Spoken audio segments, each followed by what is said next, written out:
എടാ തെരഞ്ഞെടുപ്പ് കാലമാകുമ്പോൾ ഈ ചർച്ചകളും വിവാദങ്ങളും ഒക്കെ സജീവമല്ലേ? എടാ ചില ആൾക്കാർക്ക് തെരഞ്ഞെടുപ്പുകാരാണോ അല്ലേന്നൊന്നുള്ളതല്ല, അവരെങ്ങനെങ്കിലൊക്കെ വിവാദങ്ങളിൽ ചെന്നുപെടും അല്ലേ? അതെ, തീർച്ചയായിട്ടും ഇന്ന് നമ്മൾ എന്തായാലും കാണാൻ പോകുന്ന ആള് അതുപോലെ എന്ത് പറഞ്ഞാലും വിവാദത്തിൽ പെട്ടുപോകുന്ന ഒരാളാണ്. ധാരാശ്രീ. അത് മറ്റാരുമല്ല, വേങ്ങരയുടെ UDF സ്ഥാനാർത്ഥി KM ഷാജിയാണ്. ഇന്ന് KM ഷാജിയാണ് ജെൻസി മാനിഫെസ്റ്റോയിൽ പങ്കെടുക്കുന്നത്. So welcome to Gen Z manifesto.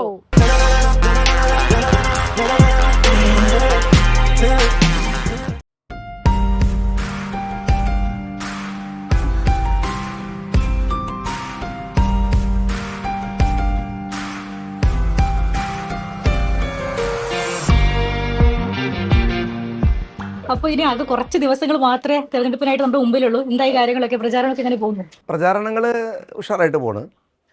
നല്ല ചൂടാണ്, ക്ലൈമറ്റിൻ്റെ ചൂട് മാത്രമല്ല, ചെറിയൊരു ഷോർട്ട് പീരീഡ് മാത്രമായതുകൊണ്ടുള്ള ഒരു ധൃതിയുണ്ട്. നല്ല കാര്യമാണ്. തെരഞ്ഞെടുപ്പിലെ കുറേ waste of time, waste of money ആർത്തതിലൊക്കെ നല്ല ഉഷാറാണ്.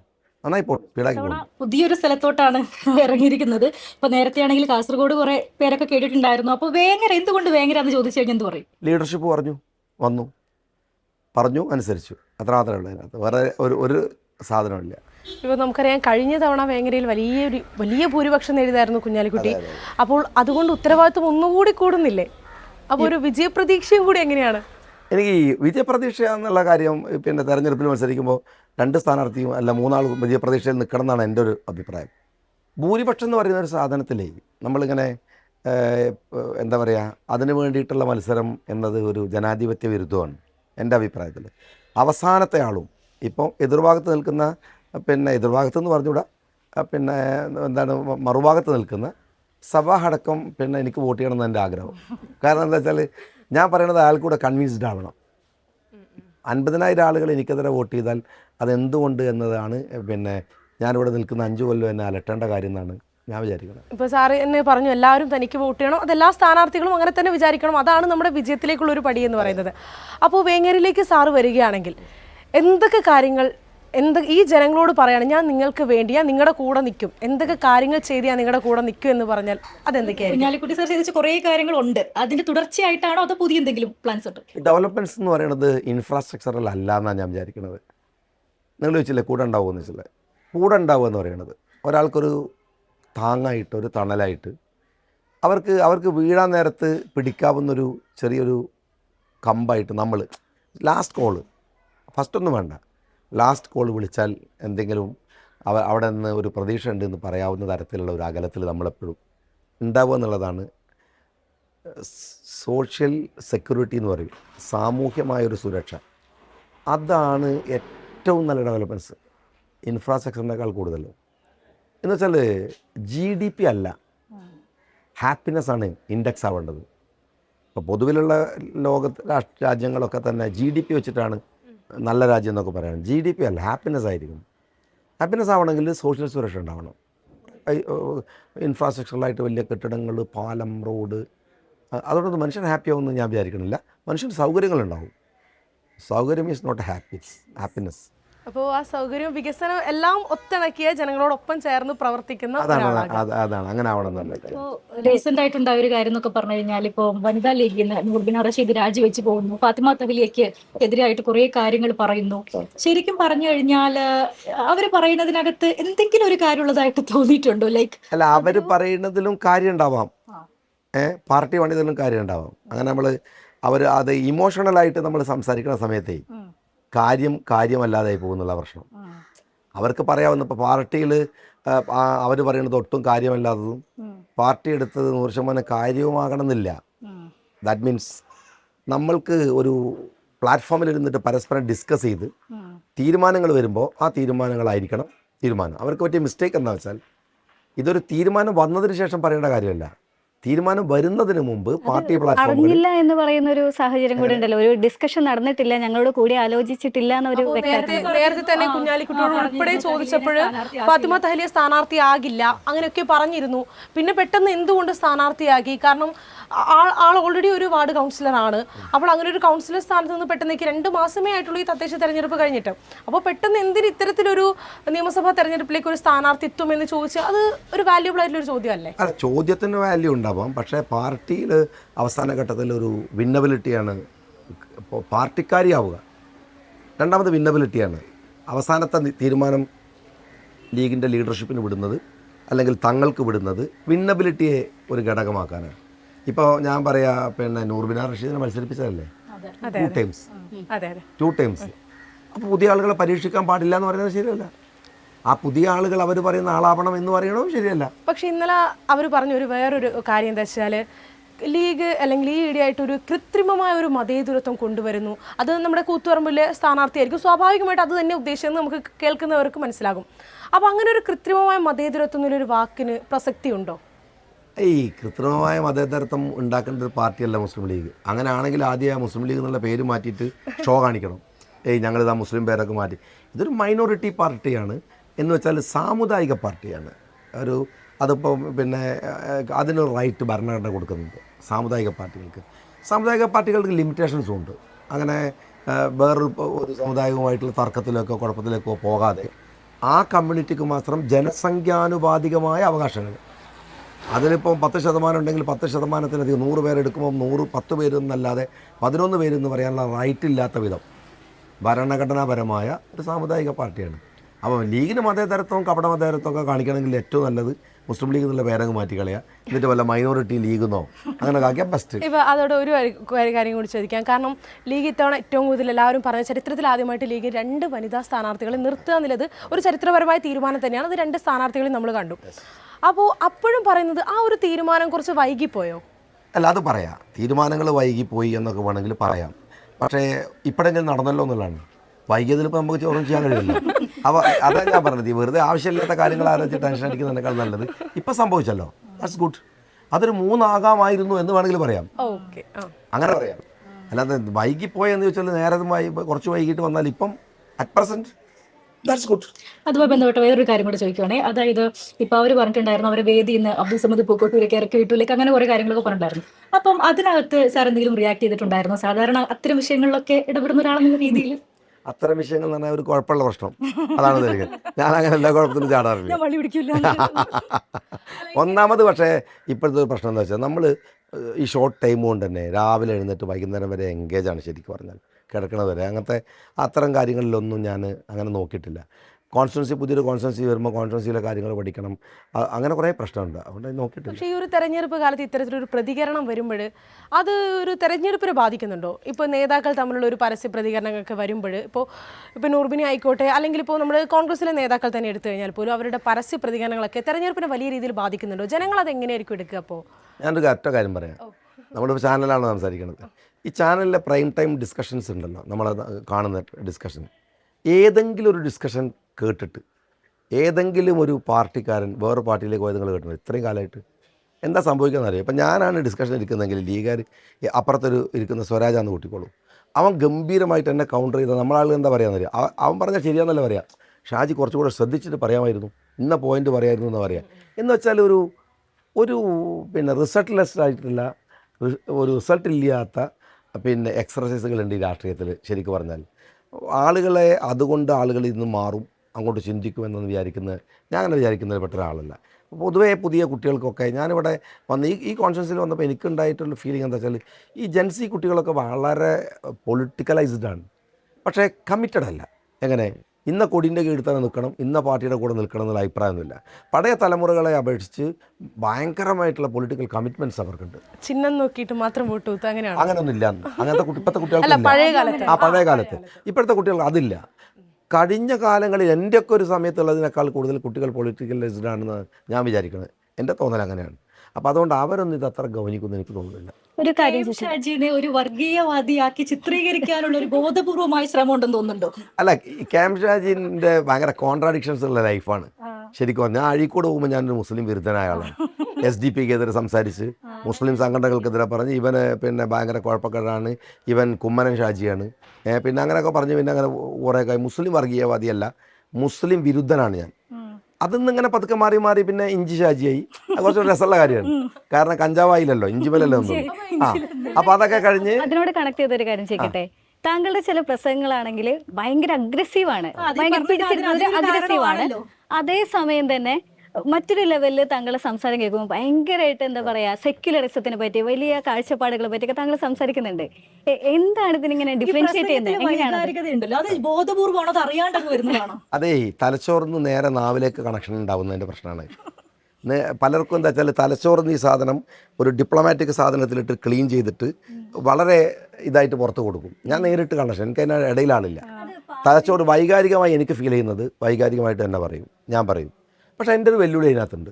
നിങ്ങൾ ജേർണലിസ്റ്റുകളല്ലേ, ഏതെങ്കിലും ഒരു മതവിഭാഗത്തെ ഞാനൊന്ന് നോവിച്ചു പറഞ്ഞത് കാണിച്ചു തന്നാൽ ഈ തെരഞ്ഞെടുപ്പിൻ്റെ പ്രൈം ടൈമിൽ ഞാൻ ഇലക്ഷൻ ഫീൽഡിൽ നിന്ന് മാറി. പക്ഷെ ഞാൻ ഒരു കാര്യം ചോദിച്ചോട്ടെ, ഇപ്പോൾ കെ എം ഷാജിയുടെ ഇപ്പോൾ അടുത്തൊരു പ്രസംഗത്തിൻ്റെ ഒരു ചെറിയൊരു ഭാഗം വലിയ രീതിയിൽ വിവാദമായി, താങ്കൾക്ക് തന്നെ അറിയാം.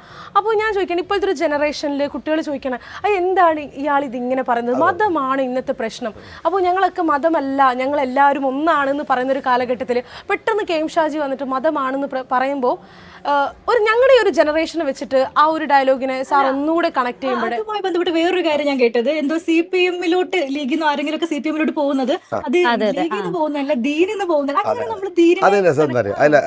അതാണ് ഞാൻ പറയണത്. ഒരു സംസാരത്തിൻ്റെ അതിൻ്റെ ആ സംസാരിക്കുന്ന സമയം, കോണ്ടെസ്റ്റ്, ടൈം പലതും ഘടക. ഞാനെന്ന് പറയുന്നൊരു കാര്യമുണ്ട്. കാസർഗോഡ് മെഡിക്കൽ ഗവൺമെൻറ് കോളേജിലെ ഒരു പ്രിൻസിപ്പൾ നടത്തിയ ഒരു വനിതാ പ്രിൻസിപ്പൾ നടത്തിയ ഒരു പത്രസമ്മേളനമുണ്ട്. എന്നെ ഭയങ്കരമായിട്ട് SFI ഹറാസ് ചെയ്യുന്നു, ഭയങ്കര മോശമായിട്ട് ക്യാമ്പസിനകത്ത് ലഹരി ഉപയോഗിക്കുന്നു. അതുമാത്രമല്ല വളരെ ലിബറലിസത്തിൻ്റെ പേരിൽ എല്ലാ തെമ്മാടിത്തരങ്ങളും കാട്ടിക്കൂട്ടുന്നു. ഞാൻ പ്രിൻസിപ്പൾ നിലക്ക് അവരടുത്ത് ചെന്നപ്പോൾ അവരെന്നോട് വളരെ മോശമായിട്ടാണ് പെരുമാറിയത്. ഒരു സ്ത്രീയോട് പെരുമാറാൻ പറ്റാത്ത തരത്തിൽ എന്നെ അവഹേളിച്ചു എന്നാണ്. ആ സമയത്താണ് എറണാകുളത്തെ കോളേജിൽ ഒരു വളരെ ലൈംഗിക ചുവയുള്ള പോസ്റ്റർ SFI പതിപ്പിക്കുന്നു. ലിബറലിസം എന്ന് പറഞ്ഞ ഫാറൂഖ് കോളേജിലെ പോസ്റ്റർ വരുന്നു. അപ്പോഴാണ് എൻ്റെ പ്രസംഗം. SFIയുടെ മുദ്രാവാക്യം വിളിച്ചിട്ട് ഞാൻ പറയണം, മതമല്ല പ്രശ്നം, പൊരിയുന്ന വയറാണ് പ്രശ്നം. അപ്പോൾ ഞാൻ സണ്ണി കപ്പിക്കാട് പറയുന്നതിന് മുമ്പ് ഞാൻ പറഞ്ഞു, എന്നാൽ പിന്നെ കുറച്ച് ആളുകൾക്ക് ഭക്ഷണം വാങ്ങിക്കൊടുത്താൽ തീരുമോ ഇന്ത്യയിലെ പ്രശ്നം? ഇഹ്സാൻ ജഫ്രി കൊല്ലപ്പെടുന്നത് മതത്തിൻ്റെ പേരിലാണ്. ഇന്ത്യയിലെ എല്ലാ കലാപങ്ങളും ഉണ്ടായത് മതത്തിൻ്റെ പേരിലാണ്. 4599 ജാതിയും മതമുണ്ട് ഇന്ത്യയിൽ. മതം ഒരു പ്രശ്നമല്ല നിങ്ങൾ പറയരുത്. നിങ്ങൾ പറയുന്നത് പുതിയ കുട്ടികൾക്ക് ഞാൻ ഇപ്പോൾ AK ബാലൻ പറഞ്ഞ തമാശ ഉണ്ട്, ഞാൻ മുഹമ്മദിൻ്റെ കൂടെ ഭക്ഷണം കഴിച്ചിരുന്നു എന്നാണ്. ഞങ്ങളൊക്കെ ഭക്ഷണം കഴിച്ചത് അവിടുത്തെ ഗവൺമെൻറ് സ്കൂളിൽ ആരാന്ന് അവൻ്റെ പേര് പോലും. ഇപ്പം ഞാൻ പഠിക്കുന്ന ക്ലാസ്സിൽ 3 ഷാജിയാണ്. ഞാൻ KM ഷാജി എന്ന് പറയാൻ എന്ന കാരണം എന്താ വെച്ചാൽ ഒരു P ഷാജിയും ഒരു ഷാജി മനോഹരനും ഉണ്ടായിരുന്നു. അതുകൊണ്ടാണ് അതിൽ ഞാൻ മാത്രമേ മുസ്ലിമുള്ളൂ, ബാക്കി 2 പേരും ഹിന്ദു ഷാജിമാരാണ്. പേരിടുന്നിടത്ത് നമ്മളിപ്പോൾ ചുറ്റുപാട് അവിടെ ഒന്നും അങ്ങനത്തെ ഒരു കാര്യം നിങ്ങൾ പറഞ്ഞ പോലെ തന്നെ നമ്മളും. പക്ഷേ മതം ഒരു വിഷയമല്ല നിങ്ങൾ പറയുന്നത്. കാരണം മതത്തിൻ്റെ പേരിലാണ് ഈ കാട്ടിക്കൂട്ടുന്നത് മുഴുവൻ നടക്കുന്നത്.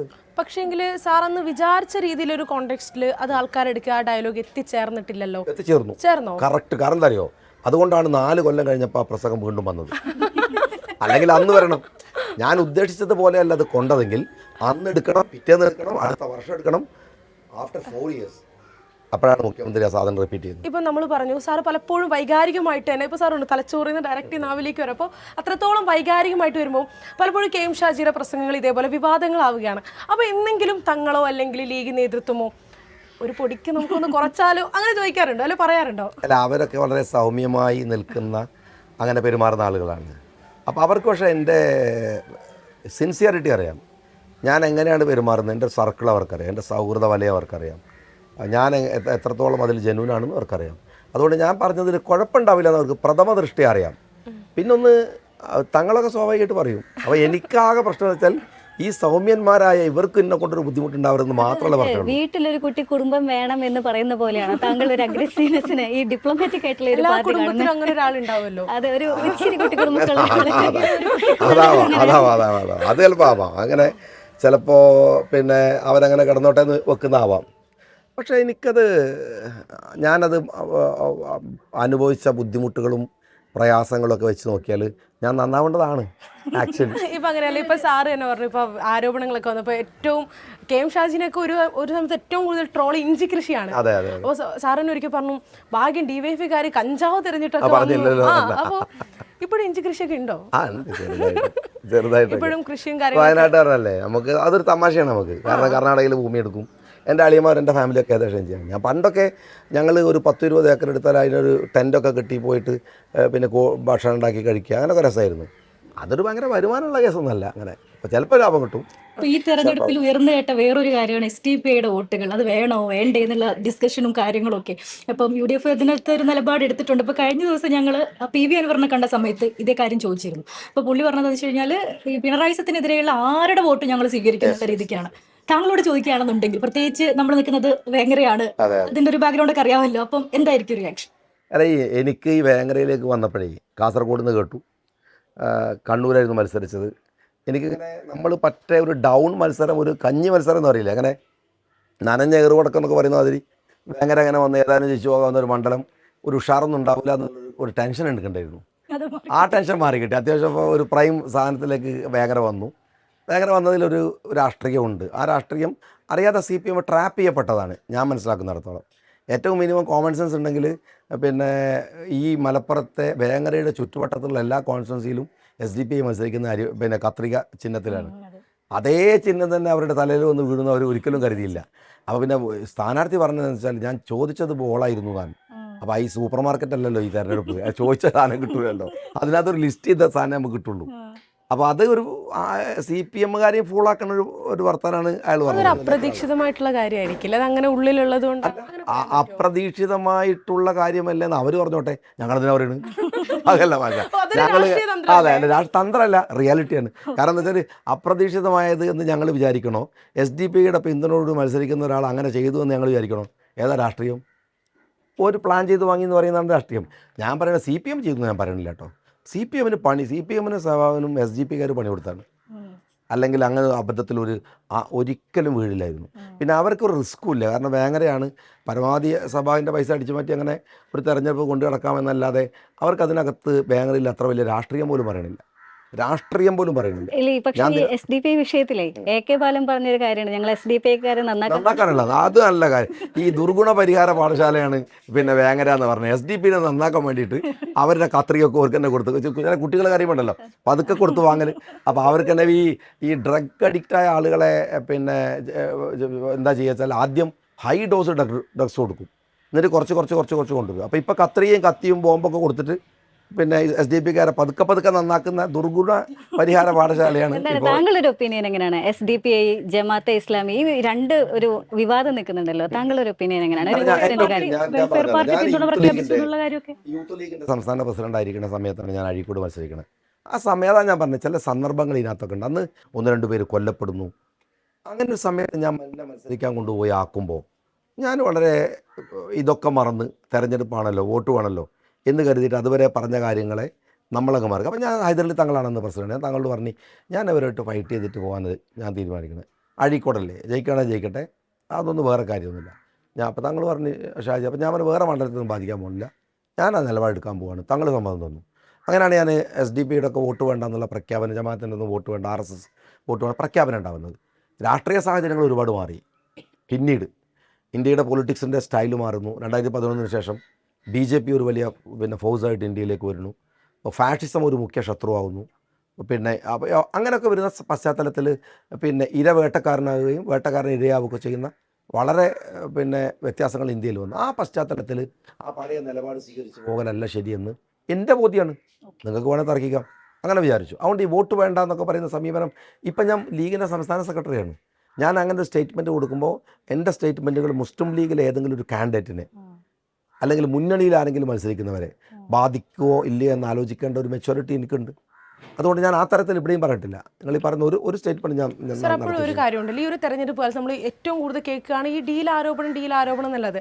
പക്ഷേ ഒരു തെരഞ്ഞെടുപ്പ് കാലത്ത് ഇത്തരത്തിലൊരു ഡീൽ ആരോപണം മാത്രം ചർച്ച ചെയ്യപ്പെടുമ്പോൾ ചർച്ച ചെയ്യപ്പെടേണ്ട കാര്യങ്ങൾ ഒഴിവായി പോകുന്ന ഒരു സാഹചര്യമുണ്ട്. ഞാൻ നിങ്ങളോട് ഞാൻ പറയാം, അല്ല സ്ട്രാറ്റജി അറിഞ്ഞുകൊണ്ട് മാത്രമല്ല വിവരക്കേട് കൊണ്ടും ഭയങ്കരമായിട്ടുണ്ടെന്ന് ആരായാലും. നിങ്ങൾ പുതിയ പിന്നെ ഏറ്റവും യങ്ങറായിട്ടുള്ള കുട്ടികൾ ഞങ്ങളോട് പറയാം, കേരളത്തിൽ ചർച്ച ചെയ്യേണ്ട എന്തെല്ലാം വിഷയമുണ്ട് കാര്യങ്ങൾ. ഞാൻ പലപ്പോഴും പറഞ്ഞുകൊണ്ട് 82,000 കോഴ്സുകൾ കേരളത്തിലെ എല്ലാ യൂണിവേഴ്സിറ്റികളിലും ഒഴിഞ്ഞെടുക്കുന്നുണ്ട്. എന്നിട്ടും കോഴിക്കോട് ഈ വേങ്ങരയിലെ നടക്കുന്ന പ്രൈവറ്റ് സ്കൂളിലേക്കും അല്ല പ്രൈവറ്റ് കോഴ്സുകൾക്കും കോഴിക്കോട് വലിയ കോടികൾ മുടക്കുന്ന പിന്നെ എന്താണ് 21-ാം വയസ്സിൽ ലൈഫ് സെറ്റാക്കുക എന്നൊക്കെ പറയുന്ന പരസ്യം കൊടുക്കുന്ന ഇടങ്ങളിലേക്ക് ആൾ പോകുന്നു. തമിഴ്നാട്ടിലേക്ക് പോകുന്നു, കർണാടകയിലേക്ക് പോകുന്നു. 82,000 കോഴ്സുകൾ ഒഴിഞ്ഞു കിടന്നിട്ട് ഏതെങ്കിലും ഒരു തമിഴൻ കേരളത്തിൽ ഒന്ന് പഠിക്കുന്നുണ്ടോ? ഏതെങ്കിലും ഒരു കർണാടകക്കാരൻ കേരളത്തിൽ വന്ന് പഠിക്കേണ്ട ക്വാളിറ്റി ഓഫ് എഡ്യൂക്കേഷൻ, കേരളത്തിൻ്റെ എഡ്യൂക്കേഷൻ ക്വാളിറ്റി തകർന്നു കഴിഞ്ഞു. എൻ്റെ മക്കളെ എനിക്കിവിടെ പഠിപ്പിക്കാനുള്ള ധൈര്യം ഉണ്ടാവില്ല. ഞാൻ പറയാം, ഓരോരുത്തരുടെ കാര്യം പറയാം. നമ്മളിപ്പോൾ സെൽഫിഷ് ആവുന്ന ഒരു ഘട്ടം വരില്ലേ, അവിടെ അവരെ ലൈഫ് തകർക്കാൻ ആവശ്യമില്ലാത്ത പൊളിറ്റിക്കൽ കമ്മിറ്റ്മെൻറ്റ്സും കാണിച്ചിട്ട് മക്കളുടെ ലൈഫ് കളയാൻ പാടുണ്ടോ? എന്താ കേരളത്തിലെ എഡ്യൂക്കേഷൻ ക്വാളിറ്റിയുടെ ഇഷ്യൂസ്? കേരളത്തിലെ പൊതുരാഷ്ട്രീയത്തിൻ്റെ ആരാ ചർച്ച ചെയ്യണത്?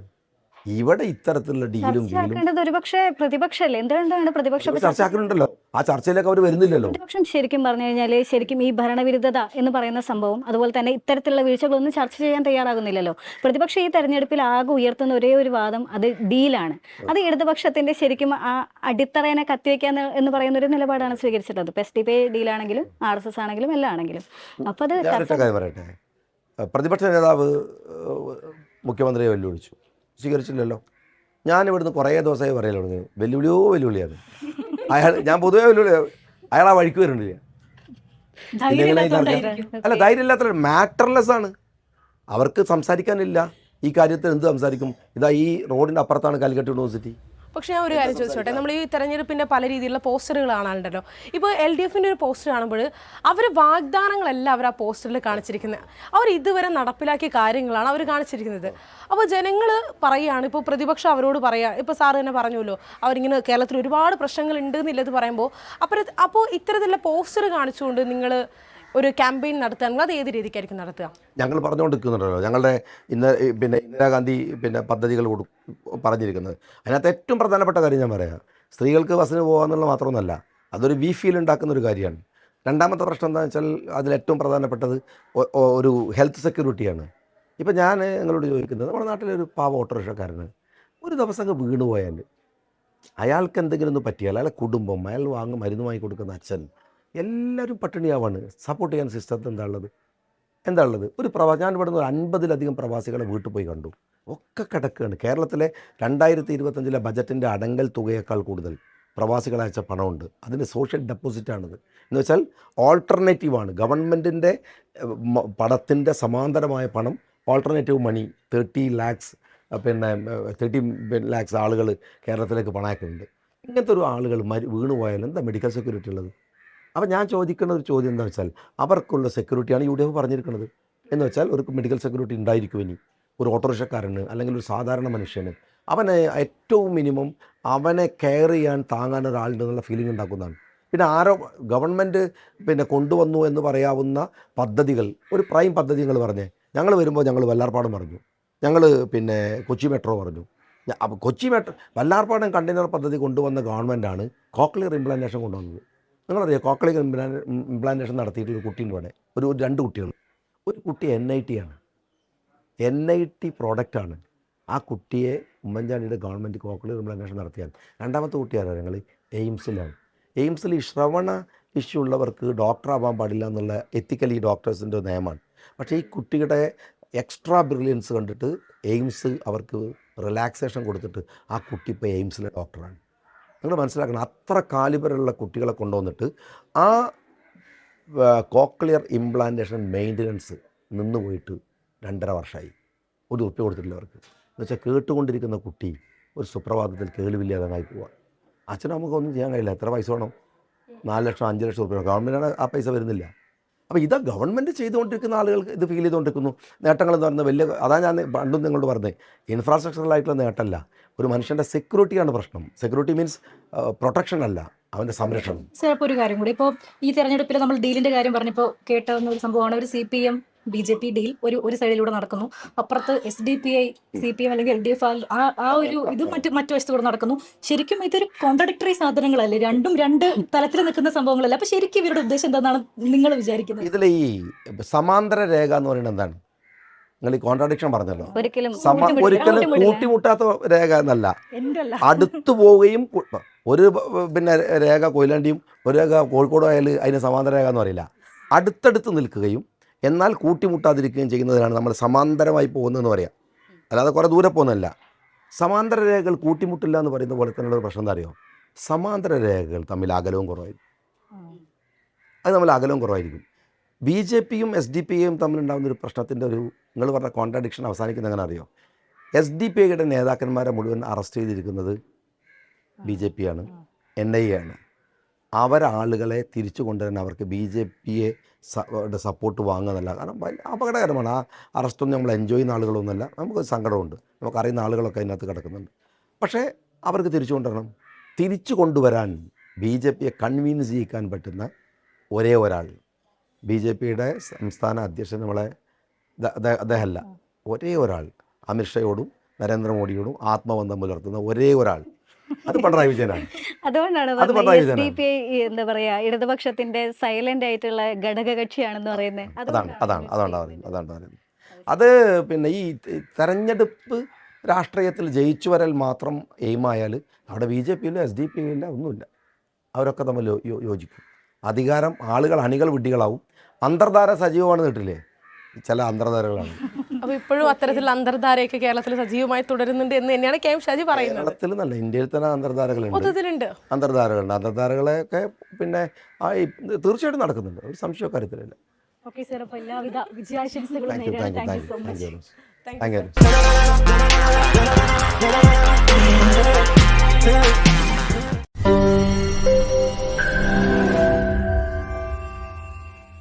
ലോകത്തെവിടെയായാലും ഏത് സമയത്തും 24 വാർത്തകളും ഓഗ്മെന്റഡ് റിയാലിറ്റി പാക്കേജുകളും എക്സ്പ്ലെയിനറുകളും വിശദമായി കാണാൻ ഞങ്ങളുടെ YouTube ചാനൽ നിങ്ങൾക്ക് സബ്സ്ക്രൈബ് ചെയ്യാം.